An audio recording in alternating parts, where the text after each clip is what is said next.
Welcome back to the final part of building a foldable paint booth out of my garage. Now that all of the walls were framed and hooked together, we ran into a big issue with our doors. When you try to open them, they actually hit the garage door openers. But before we fixed that, I had to jump over and duct tape the front of both of my shoes because they had completely blown out this morning. So I have a weird attachment with my shoes, but now they're fixed. So we decided to cut that spot where it was hitting the garage door opener. Once it was cut, we had to figure out how we were going to hinge this piece so that this piece would hinge in and then the door would open up all the way so we could get the cars in. So once that door was framed out, we had to build a bigger backing post for it so that it would be a little bit stronger. But then once that was done, all we had to do was screw the hinges up and it actually worked perfectly.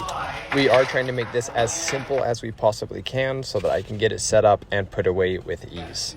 The next thing that we had to figure out was how we were going to latch all of these together. Since these walls are going to be moving, we had to put tons of latches so it would secure them and they'd be strong while we move them. After that, we had to build a couple other little access doors so that we could get to miscellaneous things like air and lights. And then we jumped onto the last big thing, which was getting our exhaust box built. Me and Mike just grabbed some plywood, screwed it all together, and then cut some holes in it so that we could put 3 20-inch fans that we got from Harbor Freight. These are going to act as our exhaust fans, so they're going to suck all of the exhaust air out and put it outside of the booth. Once that box was all finished up, we had to throw behind that wall to test it, see how it fit, and it fit perfectly. And then it was time to jump to plasticking the booth.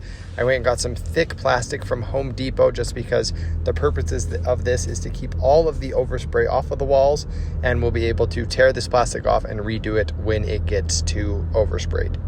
One of the last big things that we had to do was get all of our intake fans set up. So we got these 2 30-inch fans, and then down low we have 2 20-inch fans. So stay tuned for the next video when we do the final reveal on how this foldable paint booth came out.